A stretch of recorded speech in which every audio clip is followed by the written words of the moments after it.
এটি একটি collection report যা প্রতিদিন আপডেট করতে হয়।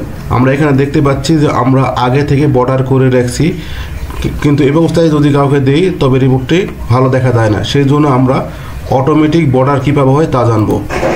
এর জন্য আমরা কি কি হেডিং হবে সেটা কপি করে নেই।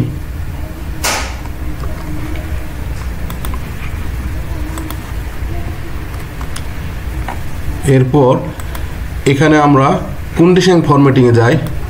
এখান থেকে নিউ রুল থেকে একবারে শেষেরটা use a formula to determine এটা সিলেক্ট করি। তারপর এখানে কার্সর রেখে, যেহেতু এই রিপোর্টটা তারিখ ধরে আগাতে থাকে সেই জন্য আমরা তারিখের সেলে নেই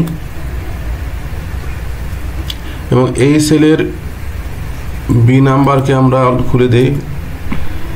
লক খোলার পরে লেস দেন গ্রেটার দেন, এখন যদি ফাঁকা থাকে তবে এটা কোনো বর্ডার হবে না, সেই জন্য আমরা ডাবল ইনভার্টেড কমা 2 বার দিলাম। তারপর ফরম্যাটিংয়ে যাই, বর্ডারের কালারটা কীরকম হবে আমরা সেটা সিলেক্ট করে দিই। আমরা এই ডিজাইনে বর্ডারটা নেই, 2 পাশে দিয়ে দিলাম, ওকে দিলাম, আবার ওকে দিলাম। এখন যদি আমরা এখানে তারিখ লিখি,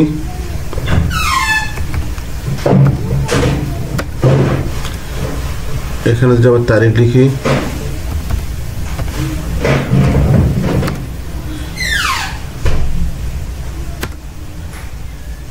তবে দেখতে পাচ্ছি যে অটোমেটিক এখানে বর্ডার হয়ে যাচ্ছে। ধন্যবাদ।